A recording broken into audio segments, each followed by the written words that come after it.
Ezra 3వ అధ్యాయము. 7వ నెలలో ఇశ్రాయేలీయులు తమ తమ పట్టణములకు వచ్చిన తరువాత జనులు ఏకమనస్సు కలిగినవారై యెరూషలేములో కూడి యోజాదాకు కుమారుడైన యేషూవయును యాజకులైన అతని సంబంధులును షయల్తీయేలు కుమారుడైన జెరుబ్బాబెలును అతని సంబంధులును లేచి దైవజనుడైన మోషే నియమించిన ధర్మశాస్త్రము నందు వ్రాయబడిన ప్రకారముగా దహనబలులు అర్పించుటకై ఇశ్రాయేలీయుల దేవుని బలిపీఠమును కట్టిరి. వారు దేశమందు కాపురస్తులైన వారికి భయపడుచు ఆ బలిపీఠమును దాని పురాతన స్థలమున నిలిపి దానిమీద ఉదయమునను అస్తమయమునను యెహోవాకు దహన బలులు అర్పించుచు వచ్చిరి. మరియు గ్రంథమును బట్టి వారు పర్ణశాలల పండుగను నడిపించి ఏ దినమునకు నియమింపబడిన లెక్క చొప్పున ఆ దినపు దహనబలిని విధి చొప్పున అర్పింపసాగిరి.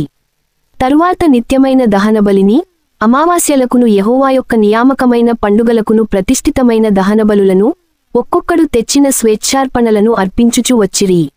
7వ నెల మొదటి దినము నుండి యెహోవాకు దహనబలులు అర్పింప మొదలుపెట్టిరి. అయితే యెహోవా మందిరము యొక్క పునాది అప్పటికి ఇంకను వేయబడలేదు. మరియు వారు కాసవారికిని వడ్రవారికిని ద్రవ్యము నిచ్చిరి.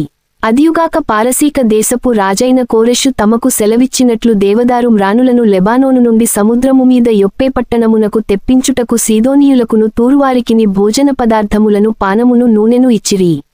యెరూషలేములో నుండు దేవుని యొక్క మందిరమునకు వారు వచ్చిన 2వ సంవత్సరము 2వ నెలలో షయల్తీయేలు కుమారుడైన జెరుబ్బాబెలును యోజాదాకు కుమారుడైన యేషూవయును చెరలో నుండి విడిపింపబడి యెరూషలేమునకు వచ్చిన వారందరును పని ఆరంభించి 20 సంవత్సరములు మొదలుకొని పై ఈడుగల లేవీయులను యెహోవా మందిరము యొక్క పనికి నిర్ణయించిరి.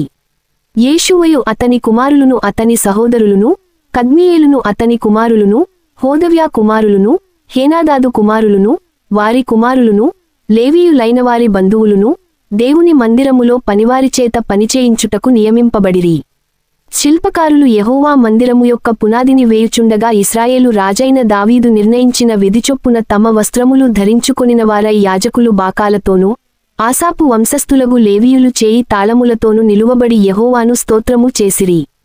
వీరు వంతు చొప్పున కూడి యెహోవా దయాళుడు ఇశ్రాయేలీయుల విషయమై ఆయన కృప నిరంతరము నిలుచునని పాడుచు యెహోవాను స్తుతించిరి. మరియు యెహోవా మందిరము యొక్క పునాది వేయబడుట చూచి జనులందరూను గొప్ప శబ్దముతో యెహోవాకు స్తోత్రము చేసిరి. మునుపటి మందిరమును చూచిన యాజకులలోను లేవీయులలోను కుటుంబ ప్రధానులలోను వృద్ధులైన అనేకులు ఇప్పుడు వేయబడిన ఈ మందిరము యొక్క పునాదిని చూచి గొప్ప శబ్దముతో ఏడ్చిరి. అయితే మరి అనేకులు సంతోషముచేత బహుగా అరచిరి. ఏది సంతోష శబ్దమో ఏది దుఃఖశబ్దమో జనులు తెలిసికొనలేకపోయిరి. జనులు గొప్ప ధ్వని చేసినందున ఆ శబ్దము బహుదూరము వినబడెను.